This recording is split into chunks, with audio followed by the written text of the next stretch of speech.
Here we go. Good afternoon, Crystal. How are you? I'm fine, and you?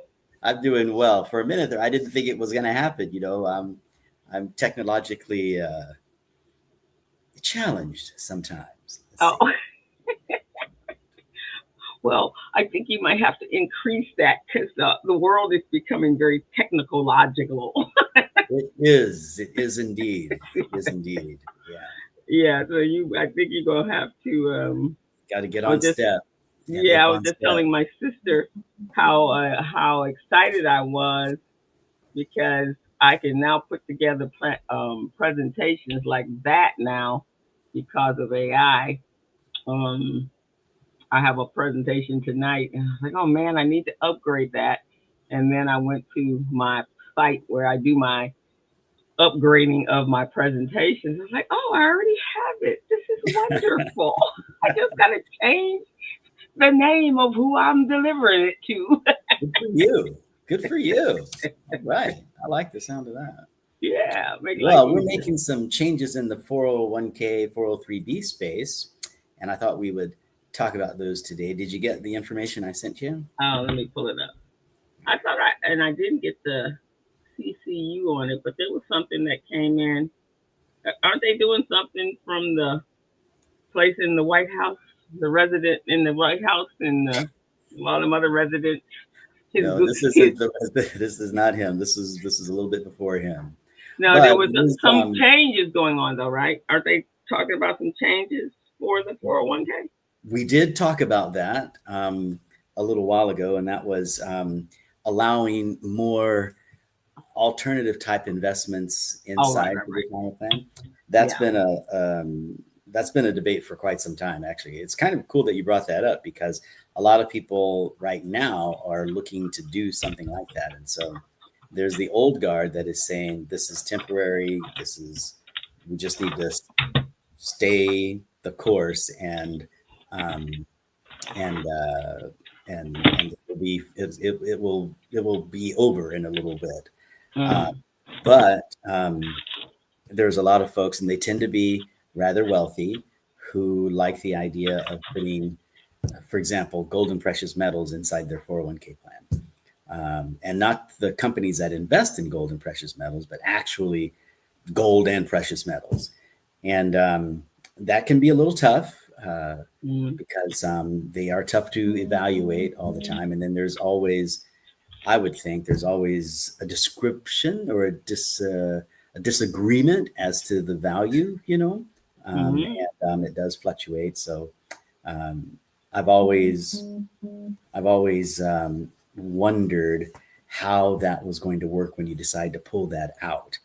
Uh, and of course, there are specific custodians that are appropriate for IRAs to have that kind of leeway, but I haven't seen those in the 401k world. Doesn't mean they're not there. It's just that I haven't seen them. So, yeah, stuff coming from the White House, expand the 401k for some people could be interesting, but that's not what we're going to talk about today. Today. All righty. Let's talk about what we're gonna talk about. Yeah, today we're talking about auto-enroll as a function of new DOL regulations, specifically called 2.0.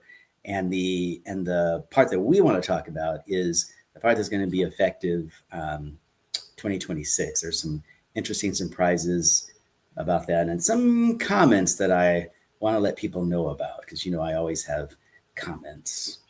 So, how about if I read your bio Okay. and we'll get started? All righty. Okay, here we go. Hello, everyone. Welcome to On the Patio with Crystal and Jevon. I am Jevon Thomas, and I have the honor and pleasure of sitting with my colleague and friend, Crystal Mitchell. Crystal is a business coach and consultant. That's her waving. Yes. She's the CEO of Mitchell Business Solutions, co-director of Recycling Black Dollars. She's the co-host of The Business Zone with Crystal and Gilbert, another weekly online radio show. She's an instructor at Mount San Antonio Community College, a certified network for teaching entrepreneurship instructor, and a QuickBooks Pro Advisor financial strategist. Hey, Crystal, what's going Hello. on? Hello. I'm good. Welcome and hello everyone out there in podcast land, in Indeed. retirement podcast land. Hello. Hello. Okay, well, let's jump right in. All We've got a right. lot to talk about. When I started doing research on this topic, I started thinking, okay, when we talk about automatic enrollment and auto escalate, those are some interesting things that we're going to get to later in the article. But then I thought we need to tell people what this is, and when they have to worry about it if they happen to be a plan sponsor. So that's what we're going to start with first: is what is auto enroll? What is auto escalate? So auto enroll is a function of a retirement plan where the employer decides that everyone who comes in and meets the eligibility requirements is going to be automatically enrolled in the plan. And typically, they're going to be automatically enrolled at somewhere between 3 and 6%. Okay. So there have been studies that suggest that most employees want their employers to take the reins, as it were, with regard to setting up the retirement plan and doing it for them. And I would say that the democratization of investing in retirement plans includes things like automatic enroll, things like target date funds where the investing is done for you. So people, they want to, in my opinion, I want to go back to that pension thing where they didn't have to worry about investing. Uh, they want to go back to those days. And unfortunately, Mhm. those days were very expensive for the American industry. And so they stopped doing that back in the 70s for the most part. Okay. Yeah. Okay. So auto enroll is the employer decides, okay, we are going to put people into a fund. Usually goes into a default fund, like I was saying. And the important thing is that the employee gets the chance to opt out. They can say, no, I don't want to do that. However, that's a very rare occurrence where they do that. Often employees just get swept up and they get in. Right. Mm. Okay. So what's auto escalate? Auto escalate is a situation where the employer increases the amount of money you're going to um, contribute to the plan. So, if I can say that a better way, increases the amount of money that the employee contributes to the plan. So, in general, if we start the plans at 3 to 6% with regard to auto enroll, in general, if we do that, we Mhm. typically automatically escalate the percentage that the employee is given, generally not over 10%, but we Mhm. generally see it escalating up to 10%. Um, the reason why it's a little bit tricky for employers is because they've got to do some work with regard to making sure everybody, especially the first year, that the swept is done for everyone and everybody understands that they can opt out and everybody who wants to opt out does. And they've really got to Mhm. watch that. And they have to watch that for a couple of years because the last thing in the world as an employer you want is for someone to come knocking on your door saying, you people are taking 6% of my money and I need that. No employer, no HR person, no employer wants to hear that. Um, so, I would guess not. right. And that's kind of the whole crux of the matter. Even though we see, and I've seen this with a couple of my own particular clients, we see awesome enrollment numbers, right? Um, uh, we also have some things that are going on there with regard to young people getting out of the plan. But before I talk about that, let's talk about when this is going to happen, right? When this is going to happen, because that's one of the reasons why I wanted to talk today. So come this January 1st, 2026, new plans are going to have new plans that have more than, I believe it's 10 people, are going to have to initiate this auto enroll thing. Right? For the most part, a lot of new plans are going to have to do that. If you're a Mm. church or if you're a government organization, you don't have to. But most 403Bs, 401ks, and 403B7s are going to have to initiate that auto enroll and auto escalate policy. Mm. However, the kicker is that even if your plan was started after 2022, December 29, 2022, well, let me say that a different way. All the plans that were started after December 29th, 2022 also have to have the auto escalate or auto enrollment feature put on them. So Mm. even if you started your plan last year or the year before, you may be thinking, oh, I don't need to worry about that. Not the case. If you started your plan after 2022, after December 30th, 29th, 2022, you're going to have to initiate that. So it's a great reason for you to talk with your advisor, talk with your plan record keeper, and maybe even do a benchmarking of your plan so you can make sure that your fees are appropriate, that the services you get are appropriate. So it's a really good time to just evaluate your plan, and especially think about, okay, what does this auto escalate look like for my organization, and what does the auto enrollment look like for my organization. Mm. So I would say for many, let's call it this, many employers, many retirement plans, um, they've got some work ahead of them and some opportunities to lean on their advisor. Mm. So that's cool, right? We're going Yep. to automatically put people in retirement plans. That's kind of like they don't have to make a decision as to what they want to do. That's sort of like the old pension day. And we're Mm-hmm. going to automatically escalate their contributions. Some employers are going to take advantage of that. Mm-hmm. Um, and that's pretty cool because we need to save money, but it's not all sunshine and roses. Even though we've seen huge amounts of people becoming enrolled and starting to save for retirement, we got to look at what's actually going on in our country now. So have you had some experience with auto escalate and auto enrollment? No, I actually didn't know that was possible. So you're enlightening me. So that's a Yeah. good thing. Oh yeah.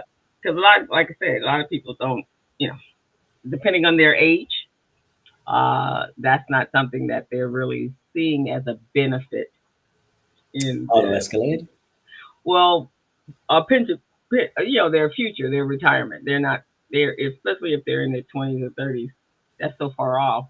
Um, it's not really on there as someone has been using this term. That's not on their bingo card right now. I get it. When I was a young person, I was much the same as everyone else. I was just trying to pay rent and Right. eat and maybe get some beer. That was pretty much what I was doing. Yeah, that's pretty much what they're doing. I get that. But I've had lots of discussions recently with what I'm going to consider young people because I don't consider myself old. I'm unaged, but I Okay. consider myself talking to young people and letting them know that it's not when you get into plan, it's how long you're in the plan, right? So Mm. instead of worrying about should I get in on Tuesday or Wednesday or when the market is up or down, let's talk about getting in as soon as you can and starting those contributions, starting those savings. And also, let's take a look at the longer you're in, the less risk and money you need to contribute in order to catch up to someone who is in 15 to 20 years after you.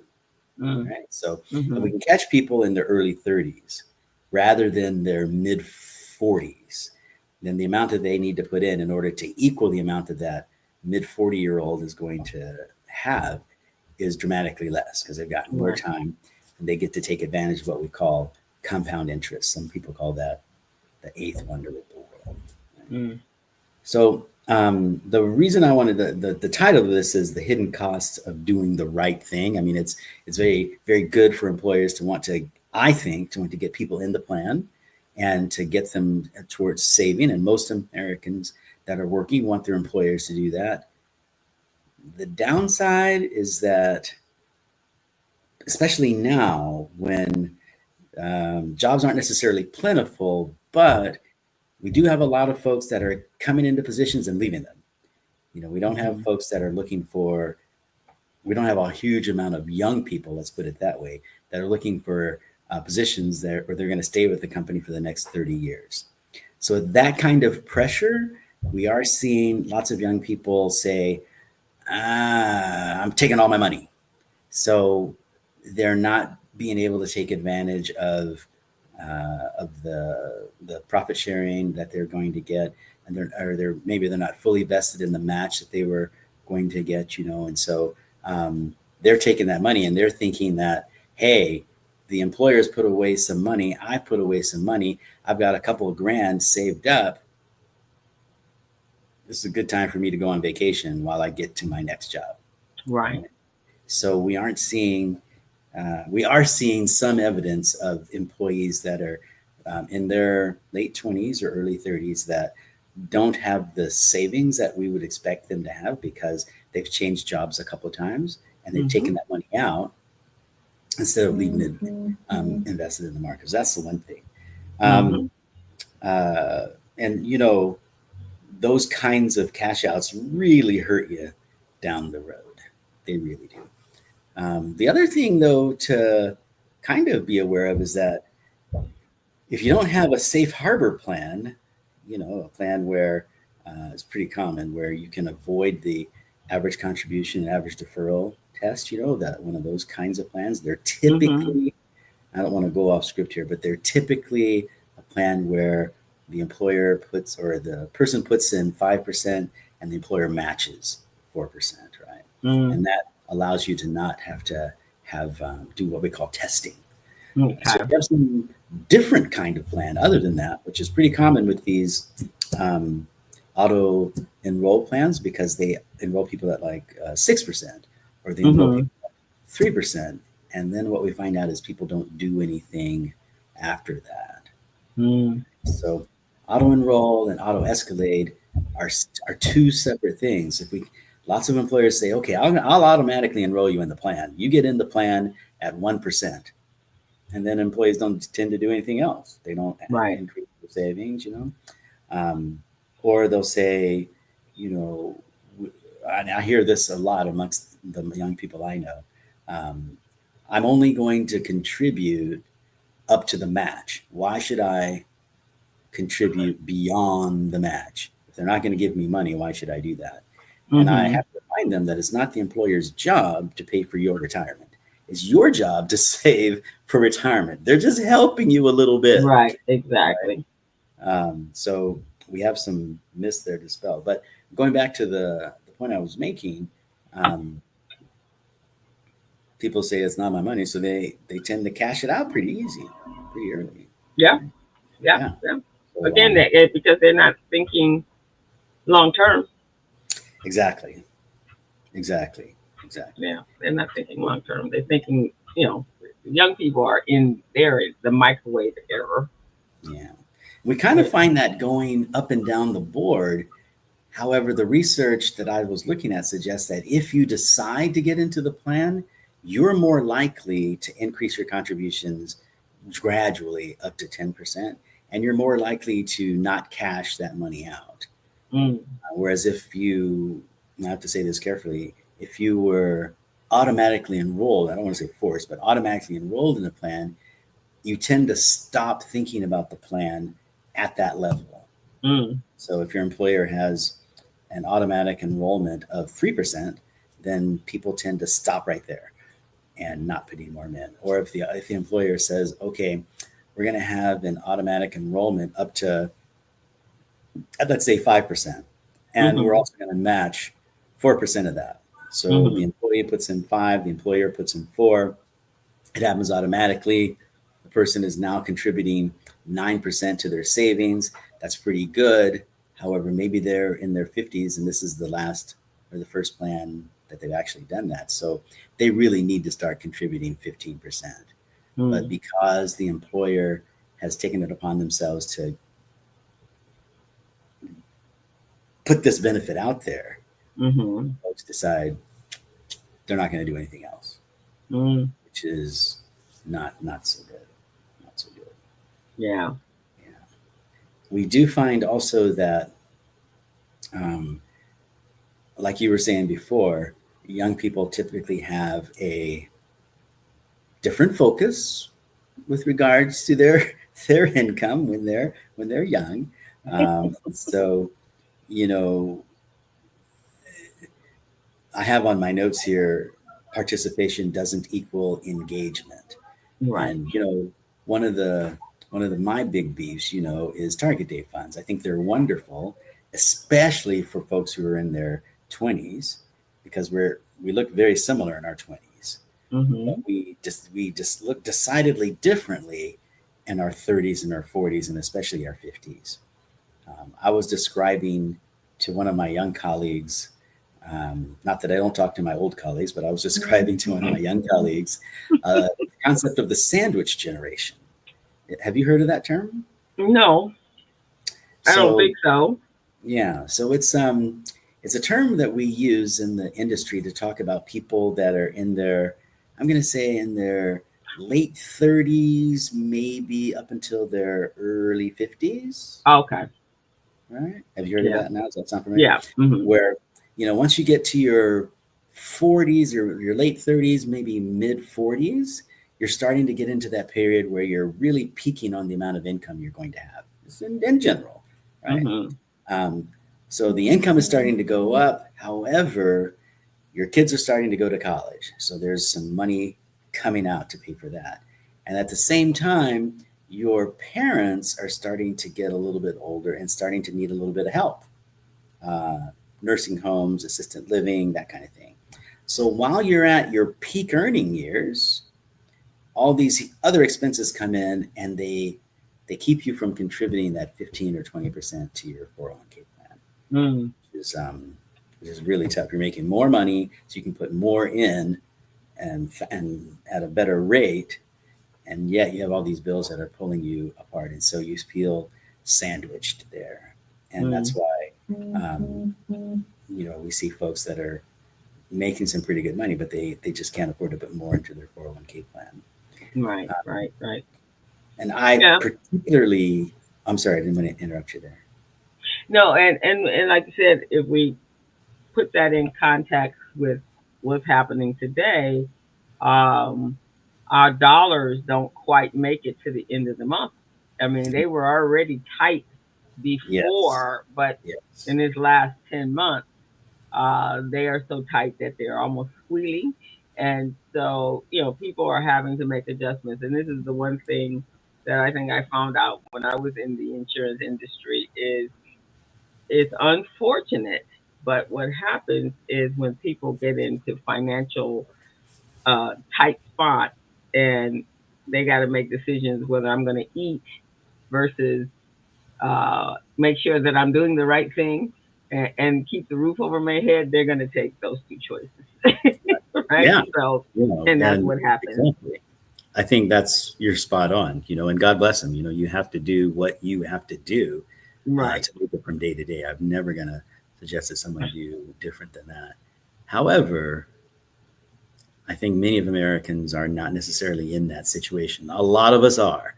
I did say Hmm. us. A lot of us are.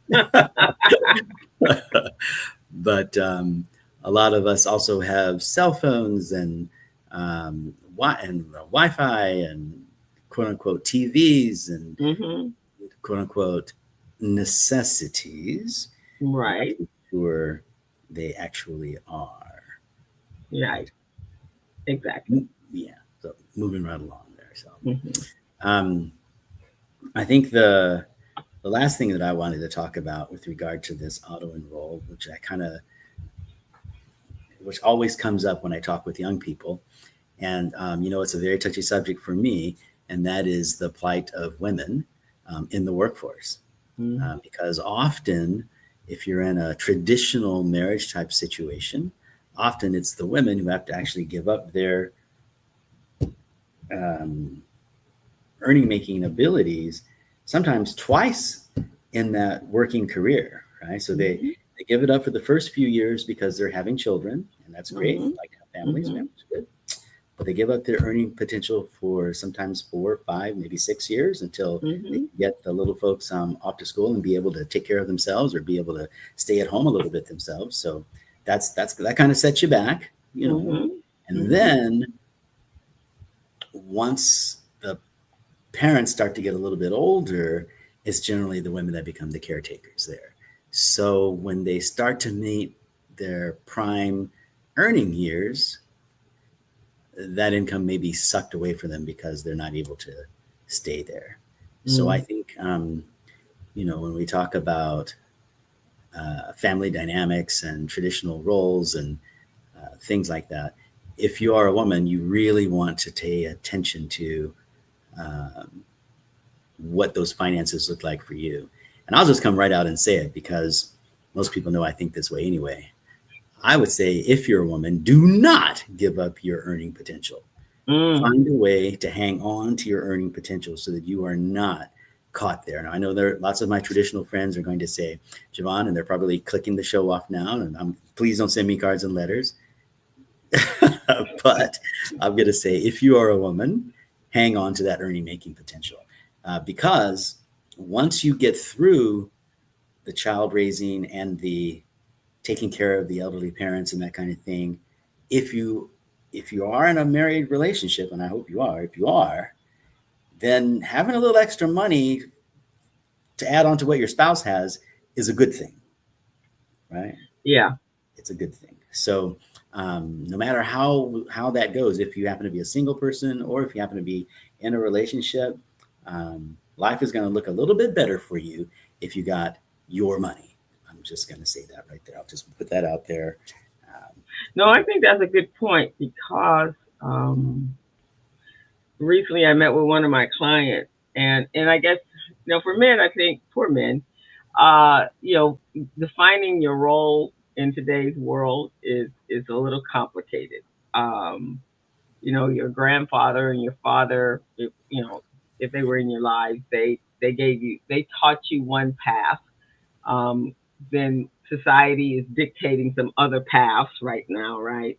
And so they're caught up in situations where, I need both. We need both incomes. That's just bottom line, right? Like you're saying, her for the reason of independence, especially what's going on in the world, and him because you need in this day and age, you need two incomes. So one income could be taking care of the household, the other income could be doing things like making sure that we're preparing for the future. And that's a good way to look at it, right? I've had friends that did that. That her income was for vacations and deposits into their future. mhm. What that looked like, the kids' education, the whatever. So, but he upheld his traditional role, if that's what he had been taught. But at the same time, we want to do that, but we also want to make sure that our family can live through anything, right? And most importantly, our family, once we're past, when we get into those golden ages, we can take care of ourselves. That is so extreme because you can't work. You may not be able to work during that time. So being able to make sure that 20 years, 30 years down the line, that you have the required funds in your retirement to do that is vitally important. It most definitely is. You don't know. I mean, I hope for some folks, living with their children or visiting them is a real dream, and I can't argue with that. I mean, that's a wonderful thing. Um, but you may not know what's going on in their household. They may have their own kids that they need to take care of, your grandchildren. Um, and so I think you have to talk about it. And it's best, as my colleague Tony Ronan said to us way back when, we should have him back on the broadcast. Mhm. These are some of the decisions, some of these decisions need to be made by the family. Right? Mhm. How are we going to move this family forward? How are we going to stay together? How are we going to make sure that we take care of each other and look after each other and make sure that each other is okay? How are we going to do that? And how does that look in this family versus that family over there? We don't really need to know about them. We need to know how we are going to take care of ourselves and how we can be in the position of helping rather than a position of need. And that Mhm. it takes some doing that. But the first thing I want to say is if your employer is looking to get into an automatic enrollment situation, you as the employee, you want to look at how that's going to affect your paycheck now and in the future. And don't just let it stay there. Think about how you can increase that so that you can get to the desired level of savings that's going to work for you. And how do you figure Mhm. that out?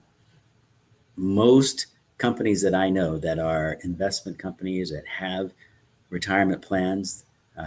They have calculators that you can use, and you always have the opportunity, hopefully, to talk to your financial advisor and your retirement plan advisor. So someone like me, you can call them up on the phone. You're paying their salary. They should talk to you, and they Mm-hmm. most people I know want to talk to you. So Mm-hmm. take advantage of that. So Yep, I agree. yeah. Okay, so that's our topic for today. I want to thank you for coming along with me and sharing your insights. And I'm going to read your bio once more, and then we'll call it a day. How's that sound? Sounds excellent to me. I want to thank all of y'all for bringing us into your home, and especially my friend Crystal Mitchell, who is a business coach and consultant. She's the CEO of Recycling Black Dollars, the co-host of the Business Zone with Crystal and Gilbert. It's another weekly online radio show. Crystal's the instructor at Mount San Antonio Community College. She's also a certified network for teaching entrepreneurship instructor and a QuickBooks Pro Advisor financial strategist. Thanks for joining me, Crystal. We'll see everybody next week. All righty, you guys have a great weekend. Be safe out there. And next week, oh no, another week before Halloween. But yeah, we're almost at the end of October and on our way into November. Oh Wow. my gosh. Does that mean we're getting old, Crystal? Where the months are flying? No, I think this is the month of fine. And nothing to do with us getting old.